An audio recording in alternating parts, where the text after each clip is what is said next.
Hello friends, welcome to crazy G K trick. तो आइए daily current affairs की series को आगे बढ़ाते हैं और आज के इस वीडियो में हम 12 अक्टूबर 2023 के सभी करंट अफेयर्स को एक एक करके यहाँ पर डिस्कस कर लेते हैं। वीडियो में एंड तक बने रहिएगा। वीडियो पसंद आए तो वीडियो को लाइक और शेयर कर दीजिएगा और अगर आपको इस टॉपिक की पीडीएफ को डाउनलोड करना है तो आप क्रेजी जी के ट्रिक के टेलीग्राम चैनल पर जाकर या फिर क्रेजी जी के ट्रिक के एप्लीकेशन पर जाकर फ्री ऑफ कॉस्ट इसकी पीडीएफ को डाउनलोड कर सकते हैं।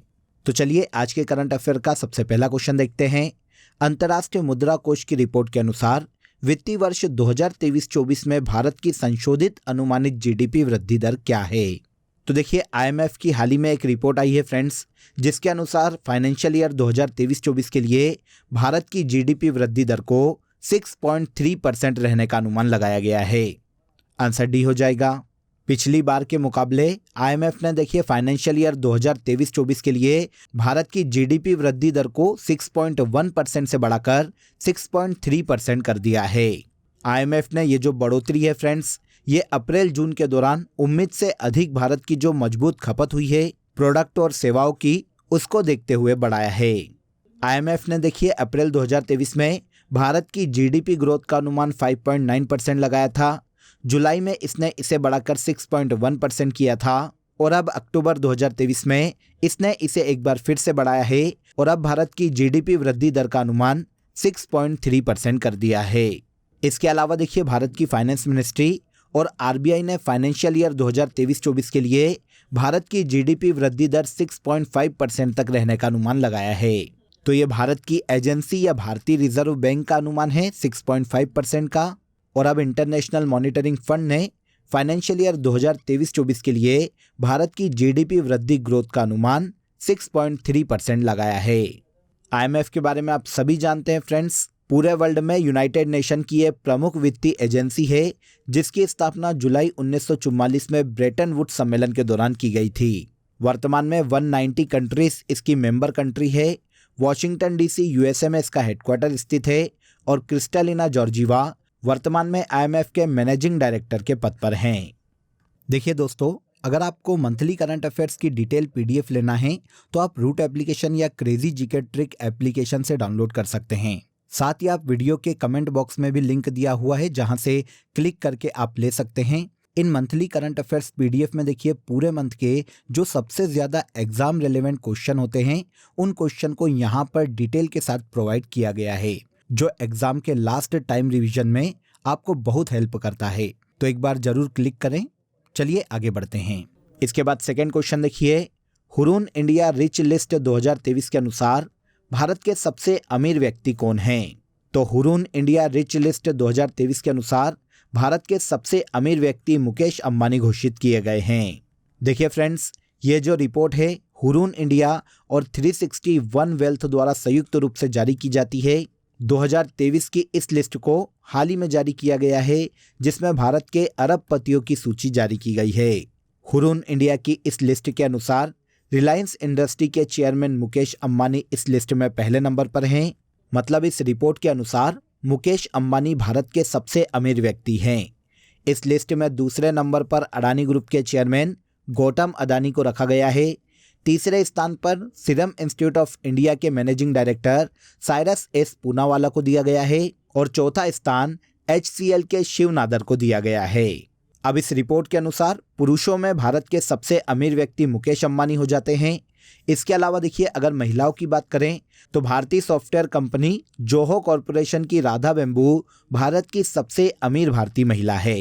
अमीरों की लिस्ट में सबसे कम उम्र के बिलियनियर 20 वर्षीय केवल्य बोहरा है जो कि जेप्टो के फाउंडर है। अब यहाँ पर देखिए, रिपोर्ट जारी करने वाली संस्था की बात करें, मतलब हुरून इंडिया की बात करें तो ये भारत की एक निजी कंपनी है फ्रेंड्स, जिसकी स्थापना 1999 में की गई थी और ये हर साल भारत के सबसे अमीर व्यक्तियों की लिस्ट को जारी करती है। इस लिस्ट के अनुसार 2023 में भारत के सबसे अमीर व्यक्ति रिलायंस इंडस्ट्री के चेयरमैन मुकेश अंबानी बन गए हैं। इसके बाद आगे आ जाइए। हाल ही में हिंद महासागर रिम एसोसिएशन का अध्यक्ष किसे नियुक्त किया गया है? तो देखिए, इंडियन ओशियन रिम एसोसिएशन के हाल ही में नए अध्यक्ष के रूप में श्रीलंका को नियुक्त किया गया है। देखिए, 2023 से लेकर 2025 तक के लिए इंडियन ओशियन रिम एसोसिएशन का अध्यक्ष श्रीलंका को बनाया गया है। इसके अलावा भारत को इन 2 सालों के लिए इस एसोसिएशन का उपाध्यक्ष नियुक्त किया गया है। 2023 में देखिए इंडियन ओशियन रिम एसोसिएशन की 23वीं मंत्री परिषद बैठक का आयोजन श्रीलंका में किया जा रहा है। 2025 तक इसका अध्यक्ष श्रीलंका रहेगा और उसके बाद 2025 से लेकर 2027 तक इसकी अध्यक्षता भारत के पास रहने वाली है। 2023 में श्रीलंका में आयोजित की गई जो 23वीं मंत्री परिषद बैठक है फ्रेंड्स, इसमें भारत के विदेश मंत्री एस जयशंकर ने भाग लिया है। अब आपके दिमाग में क्वेश्चन आएगा कि Indian Ocean Rim Association actual में है क्या। तो देखिए फ्रेंड्स, ये एक इंटरनेशनल ऑर्गेनाइजेशन है जिसमें हिंद महासागर की सीमा से लगे हुए 23 देश शामिल है। ये 23 देश आपसी सहयोग के लिए हर साल इसके सम्मेलन का आयोजन करते हैं। इस संस्था का गठन 1997 में किया गया था और 23 सदस्यों में से सबसे आखिरी में शामिल होने वाला इसका 23वां सदस्य देश फ्रांस था। हाल ही में इसकी 23वीं मंत्री परिषद बैठक का आयोजन 2023 में श्रीलंका में किया जा रहा है, जो कि 2023 से लेकर 2025 तक इस संस्था का अध्यक्ष रहेगा। अंतर्राष्ट्रीय बालिका दिवस किस दिन आयोजित किया जाता है? तो हर साल देखिए पूरे वर्ल्ड में अंतर्राष्ट्रीय बालिका दिवस के रूप में 11 अक्टूबर को मनाया जाता है। यूनाइटेड नेशन के द्वारा सबसे पहली बार 2012 में अंतर्राष्ट्रीय बालिका दिवस मनाए जाने की शुरुआत की गई थी। पूरे वर्ल्ड में बालिकाओं को संरक्षण देने के उद्देश्य से, लैंगिक समानता को बढ़ाने के उद्देश्य से और वर्ल्ड में जितनी भी लड़कियां हैं उन्हें अपने अधिकारों के प्रति जागरूक करने के उद्देश्य से 11 अक्टूबर को हर साल अंतर्राष्ट्रीय बालिका दिवस के रूप में मनाया जाता है। Invest in girls right, our leadership, our wellbeing 2023 में अंतर्राष्ट्रीय बालिका दिवस की थीम है। अब देखिए फ्रेंड्स, अगर हम इंडिया में राष्ट्रीय बालिका दिवस की बात करें तो भारत में 24 जनवरी को हर साल राष्ट्रीय बालिका दिवस के रूप में मनाया जाता है, जिसकी शुरुआत सबसे पहली बार 24 जनवरी 2008 में की गई थी। तो अंतर्राष्ट्रीय बालिका दिवस 11 अक्टूबर को और राष्ट्रीय बालिका दिवस 24 जनवरी को हर साल मनाया जाता है। इसके अलावा देखिए अक्टूबर माह में जो अदर डे मनाए जाते हैं उनमें 5 अक्टूबर को विश्व शिक्षक दिवस के रूप में मनाया जाता है, 7 अक्टूबर को विश्व कपास दिवस के रूप में, 8 अक्टूबर को भारतीय वायुसेना दिवस के रूप में और 9 अक्टूबर को विश्व डाक दिवस के रूप में मनाया जाता है। इन सभी को याद रखिएगा, इंपॉर्टेंट है और एग्जाम में देखने को मिल सकते हैं। आगे आइए, भारत हेवी इलेक्ट्रिकल लिमिटेड के निदेशक के रूप में किसे नियुक्त किया गया है? तो भारत हेवी इलेक्ट्रिकल्स लिमिटेड, जिसे भेल के नाम से जाना जाता है, इसके हाल ही में नए डायरेक्टर के रूप में बानी वर्मा को नियुक्त किया गया है। आंसर बी हो जाएगा। अब देखिए, सबसे पहले हम बात करते हैं बानी वर्मा की। ये दिल्ली कॉलेज ऑफ इंजीनियरिंग से इलेक्ट्रिकल इंजीनियरिंग में ग्रेजुएट हैं। इन्होंने 1990 में भेल के इंजीनियर ट्रेनर के रूप में ज्वाइन किया था। अब इन्हें 2023 में भेल का डायरेक्टर नियुक्त किया गया है। अब भेल का नाम आप सभी ने सुना होगा। भारत हेवी इलेक्ट्रिकल्स लिमिटेड के नाम से भेल को जाना जाता है, जो कि देखिए सार्वजनिक क्षेत्र की ऐसी कंपनी है जो कि भारी इलेक्ट्रिक आइटम बनाती है। इसकी स्थापना 1964 में की गई थी और डॉक्टर नलिन सिंघल वर्तमान में इस कंपनी के चेयरमैन और मैनेजिंग डायरेक्टर के पद पर हैं। अब हाल ही में भेल की नई डायरेक्टर बानी वर्मा को नियुक्त किया गया है। ओके, तो देखिए यहाँ तक के सभी क्वेश्चन आपको क्लियर हो गए होंगे। अब आ जाइए, आज हम कंट्री इन न्यूज़ में अफ्रीका महाद्वीप के देश नाइजीरिया को यहाँ पर डिस्कस कर लेते हैं। नाइजीरिया की बात करें तो देखिए ये अफ्रीका महाद्वीप में स्थित देश है फ्रेंड्स, जिसकी कैपिटल अबुजा है और नाइजीरियन नायरा यहाँ की ऑफिशियल करेंसी है। बोला अहमद टिनुबू इस देश के प्रेसिडेंट के पद पर हैं। और अगर पड़ोसी देशों की बात करें तो बेनिन, नाइजर, कैमरून और चाड ये सभी नाइजीरिया के पड़ोसी देश हैं। नाइजीरिया की सीमा देखिए दक्षिण में गिनी की खाड़ी से टच होती है। पहले यहाँ पर देखिए यूनाइटेड किंगडम का शासन था। 1 अक्टूबर 1960 को नाइजीरिया यूनाइटेड किंगडम से स्वतंत्र हुआ था। चप्पलवड्डी नाइजीरिया की सबसे ऊंची चोटी है, जिसे यहाँ पर मौत का पहाड़ भी कहा जाता है। और नाइजर नदी नाइजीरिया की सबसे लंबी नदी है। इसके अलावा वर्तमान में नाइजीरिया में 2 यूनेस्को साइट है, जिसमें ओसुन ओसोम्बो सेक्रेंट ग्रोव देखने को मिलता है। इसके अलावा सकूर सांस्कृतिक परिदृश्य नाइजीरिया में स्थित है, जो कि यहाँ की यूनेस्को साइट है। तो यह है अफ्रीकी देश नाइजीरिया फ्रेंड्स, जिसकी कैपिटल अबुजा है। इसके बाद नेक्स्ट क्वेश्चन पर आइए। 8वां ब्रिक्स अंतर्राष्ट्रीय प्रतिस्पर्धा सम्मेलन का आयोजन कहाँ किया जा रहा है? तो 8वें ब्रिक्स इंटरनेशनल प्रतिस्पर्धा सम्मेलन का आयोजन हाल ही में भारत की राजधानी नई दिल्ली में शुरू हुआ, जिसमें देखिए ब्रिक्स और ब्रिक्स के अलावा जितने भी देश हैं उनके 600 से ज़्यादा प्रतिनिधि भाग ले रहे हैं। कंपटीशन से संबंधित अलग अलग कानूनों, नीतियों और इसके अलावा जितनी भी संभावनाएं बन सकती है कंपटीशन को फेयर करने के लिए, इन सभी मुद्दों पर इस सम्मेलन में चर्चा की जाने वाली है। तो 8वां ब्रिक्स अंतर्राष्ट्रीय प्रतिस्पर्धा सम्मेलन का आयोजन 2023 में इंडिया में किया जा रहा है। इंडिया के किस प्लेस पर किया जा रहा है ये पूछा जाए तो नई दिल्ली में किया जा रहा है। इसके अलावा देखिए कुछ समय पहले ही अगस्त 2023 में 15वें ब्रिक्स शिखर सम्मेलन का आयोजन दक्षिण अफ्रीका के जोहान्सबर्ग में किया गया था। अब यहाँ पर हम ब्रिक्स की बात करें तो आप सभी ने इसका नाम सुना होगा। ये विश्व की 5 बड़ी अर्थव्यवस्थाओं का एक समूह है फ्रेंड्स, जिसमें ब्राजील, रूस, भारत, चीन और दक्षिण अफ्रीका शामिल है। 2006 में इस संगठन की स्थापना की गई थी, तब इसमें 4 मेंबर थे। आगे चलकर 2010 में दक्षिण अफ्रीका इसका 5वां मेंबर बना था। इस संगठन की स्थापना तो 2006 में हुई थी फ्रेंड्स, लेकिन इसका पहला शिखर सम्मेलन 2009 में रशिया में आयोजित किया गया। अब नेक्स्ट ईयर 1 जनवरी 2024 को देखिए 6 नए सदस्य ब्रिक्स में जोड़े जाने वाले हैं, जिसके बाद ब्रिक्स में सदस्यों की संख्या 11 हो जाएगी। इनमें अर्जेंटीना, मिस्र, ईरान, सऊदी अरब, इथोपिया और यूएई शामिल है, जो कि नेक्स्ट ईयर 2024 से ब्रिक्स के नए 6 सदस्य बनने वाले हैं। हाल ही में किसके द्वारा प्रोजेक्ट कुइपर को शुरू किया गया है? प्रोजेक्ट कुइपर की शुरुआत देखिए हाल ही में अमेजन के द्वारा की गई है। अमेजन द्वारा हाल ही में स्पेस इंटरनेट सेवा शुरू करने के लिए प्रोजेक्ट कुइपर को लॉन्च किया गया है।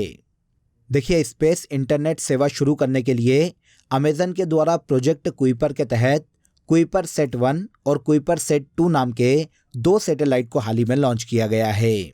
और इसके अलावा प्रोजेक्ट कुइपर के द्वारा लगभग 3200 कुइपर सैटेलाइट लॉन्च किए जाने की योजना है, जो कि देखिए पृथ्वी के ऊपर लोअर अर्थ ऑर्बिट में स्थापित किए जाने वाले हैं। पूरे विश्व में इंटरनेट संचार को सर्व सुविधाजनक बनाना प्रोजेक्ट कुइपर का मुख्य उद्देश्य है, जो कि हाल ही में मल्टीनेशनल कंपनी अमेजन के द्वारा लॉन्च किया गया है। जवाहरलाल नेहरू यूनिवर्सिटी से डॉक्टरेट की मानद उपाधि प्राप्त करने वाली पहली महिला डॉक्टर सामिया सुलू हसन किस देश की प्रेसिडेंट है? तो देखिए पहला फैक्ट तो हम यहाँ पर ये देखते हैं कि JNU, जिसे जवाहरलाल नेहरू यूनिवर्सिटी के नाम से जाना जाता है, इसने हाल ही में पहली महिला को अपने यहाँ पर डॉक्टरेट की मानद उपाधि दी है, जिनका नाम सामिया सुलू हसन है। वर्तमान में सामिया सुलू हसन अफ्रीकी देश तंजानिया की प्रेसिडेंट के पद पर है। आंसर बी यहाँ पर सही हो जाएगा। और इस तरह से देखिए सामिया सुलू हसन JNU से डॉक्टरेट की मानद उपाधि प्राप्त करने वाली पहली महिला बन गई है। भारत और तंजानिया के बीच में संबंधों को बढ़ावा देने के उद्देश्य से, शांति स्थापित करने के उद्देश्य से तंजानिया की प्रेसिडेंट सामिया सुलू हसन को हाल ही में इस डॉक्टरेट की मानद उपाधि से सम्मानित किया गया है। यहाँ पर आपको ये भी पता होना चाहिए कि सामिया सुलू हसन तंजानिया की पहली महिला राष्ट्रपति है। तंजानिया, जो कि एक अफ्रीकी देश है, इसकी कैपिटल डोडोमा है और यहाँ की ऑफिशियल करेंसी तंजानिया शिलिंग है। इंग्लिश के अलावा स्वाहिली यहाँ की ऑफिशियल लैंग्वेज है। हाल ही में केंद्र सरकार द्वारा माय भारत संस्था को मंजूरी दी गई। माय भारत का पूर्ण रूप क्या है? तो देखिए माय भारत की बात करें तो इसका पूर्ण रूप माय यंग भारत है। आंसर ए हो जाएगा। हाल ही में देखिए यूनियन कैबिनेट के द्वारा माय यंग भारत नामक संस्था की स्थापना को मंजूरी दी गई है। स्थापना का उद्देश्य क्या है? तो देखिए ये जो संस्था है ये देश के युवाओं के लिए एक डिजिटल प्लेटफॉर्म होगा फ्रेंड्स, जिसके माध्यम से देश के युवाओं में नेतृत्व क्षमता डेवलप की जाएगी और इसके अलावा अलग अलग स्किल डेवलपमेंट पर फोकस किया जाएगा। माय यंग भारत संस्था को 31 अक्टूबर के दिन राष्ट्र को समर्पित किया जाने वाला है। इसके बाद आज के करंट अफेयर का सबसे लास्ट क्वेश्चन देखिए, किस राज्य सरकार द्वारा लेक लड़की यानी प्यारी बेटी योजना शुरू की गई है? तो लेक लड़की योजना, जिसका हिंदी अर्थ प्यारी बेटी योजना से है, इसे हाल ही में महाराष्ट्र गवर्नमेंट के द्वारा लॉन्च किया गया है। महाराष्ट्र सरकार ने इस योजना की घोषणा मार्च 2023 के अपने बजट सत्र में की थी, जिसे हाल ही में महाराष्ट्र की कैबिनेट ने मंजूरी प्रदान की है। इस योजना के तहत राज्य की लड़कियों को 1,01,000 रुपये की आर्थिक सहायता प्रदान की जाएगी, जो कि सभी लड़कियों को उनके जन्म से लेकर 18 वर्ष की आयु पूर्ण होने तक दी जाएगी। अब इस योजना का उद्देश्य क्या है? तो देखिए महाराष्ट्र में आर्थिक रूप से जितनी भी कमज़ोर बच्चियां हैं, बालिकाएं हैं, उनके जन्म से लेकर उनके शिक्षा तक पूरी आर्थिक सहायता राज्य सरकार करने वाली है। मतलब किश्तों में ये पेमेंट उस बालिका के परिवार को दिया जाएगा जिसमें जन्म से लेकर उसकी शिक्षा पूरी होने तक का सभी खर्चा राज्य सरकार उठाने वाली है। सोसाइटी में बालिकाओं के प्रति जो नकारात्मक सोच है उसे दूर करना, बालिका के जन्म को प्रोत्साहित करना, इसके अलावा लिंगानुपात को बैलेंस करना इस योजना को लाए जाने का मुख्य उद्देश्य है। तो लेक लड़की मतलब प्यारी बेटी योजना महाराष्ट्र सरकार के द्वारा हाल ही में लॉन्च की गई है। क्लियर? तो यहाँ पर देखिए हमने 12 अक्टूबर के सभी करंट अफेयर्स को डिटेल में समझ लिया। अब आ जाइए आज की फैक्ट शीट में हम 2021 से लेकर 2023 तक के ऐसे प्रोडक्ट जिन्हें जीआई टैग दिया जा चुका है, इन सभी को डिटेल में समझ लेते हैं। ध्यान से सुनिएगा। अराकू वैली कॉफ़ी और काली मिर्च जो कि आंध्र प्रदेश में पाई जाती है, इसे हाल ही में 2023 में जीआई टैग दिया गया है। इसके अलावा तमिलनाडु के कम्बम अंगूर को जीआई टैग दिया गया है। एमपी में गोंड पेंटिंग को जीआई टैग दिया गया। लद्दाख में लकड़ी की नक्काशी कला को जीआई टैग दिया गया है। इसके अलावा छत्तीसगढ़ में नागरी दुबरा चावल को जीआई टैग से सम्मानित किया गया। आगे आइए, बिहार के मरचा चावल को जीआई टैग दिया गया है 2023 में। जम्मू कश्मीर की बसोहली पेंटिंग को, उत्तर प्रदेश के बनारसी पान को और इसके अलावा उत्तर प्रदेश के रामनगर भट्टा और आदम चीनी चावल को भी 2023 में जीआई टैग दिया जा चुका है। तो ये सभी ऐसे इंपॉर्टेंट प्रोडक्ट है फ्रेंड्स जिन्हें 2023 में जीआई टैग दिया गया है। अब आ जाइए, लास्ट डे के सेशन में जो करंट अफेयर हमने डिटेल में समझे थे उन्हें हम एक बार यहाँ पर रिवाइज कर लेते हैं। हाल ही में उत्तर प्रदेश राज्य ने गंगा डॉल्फिन को राज्य जलीय जीव घोषित किया है। केंद्र सरकार के ministry of social justice and empowerment ने श्रेष्ठ योजना की हाल ही में शुरुआत की है। 16वीं कृषि विज्ञान कांग्रेस का आयोजन केरल राज्य में किया जा रहा है। भारत के बाहर दुनिया का दूसरा सबसे बड़ा हिंदू मंदिर अमेरिका में बनाया गया है। हाल ही में उत्तर प्रदेश के प्रतापगढ़ रेलवे स्टेशन का नाम बदलकर मां बेल्हा देवी धाम प्रतापगढ़ जंक्शन किया गया है। हाल ही में चर्चा में रही माउंट ब्लॉक यूरोप की पर्वत चोटी है। भारतीय नौसेना द्वारा अभ्यास चक्रवात 2023 का आयोजन गोवा राज्य में किया गया है। एक्सरसाइज भारत NCX 2023 का संबंध साइबर सुरक्षा से है। इसके अलावा BWF विश्व जूनियर चैंपियनशिप 2023 में भारत के आयुष शेट्टी ने ब्रॉन्ज मेडल अपने नाम किया है। लास्ट देखिए, भारत का पहला हरित ऊर्जा पुरातत्व स्थल तमिलनाडु राज्य में स्थित है। तो ये सभी ऐसे करंट अफेयर हैं फ्रेंड्स जिन्हें हमने लास्ट डे के सेशन में डिटेल में समझा था। अब आ जाइए, आज के लिए आप सभी के लिए क्वेश्चन ऑफ द डे है, भारतीय राष्ट्रीय कांग्रेस की पहली महिला अध्यक्ष कौन थी? वेरी वेरी इंपॉर्टेंट, काफ़ी एग्जाम में क्वेश्चन पूछा गया है, इसीलिए कमेंट बॉक्स में ज़रूर बताइएगा कि इस क्वेश्चन का आंसर क्या है। इसके अलावा दोस्तों आप सभी के लिए एक इम्पॉर्टेंट अपडेट है। अब आपके लिए क्रेजी जीके ट्रिक के सभी कोर्सेज वेबसाइट पर भी अवेलेबल है। ये सभी कोर्सेज आप सभी की रिक्वायरमेंट और लेटेस्ट एग्जाम पैटर्न को ध्यान में रखकर डिज़ाइन किए गए हैं। यहाँ हम बेसिक कॉन्सेप्ट के साथ साथ कॉम्प्रिहेंसिव लर्निंग पर फोकस करते हैं, तो एक बार ज़रूर वेबसाइट पर विजिट करें। इसका लिंक आपको डिस्क्रिप्शन बॉक्स में दिया गया है।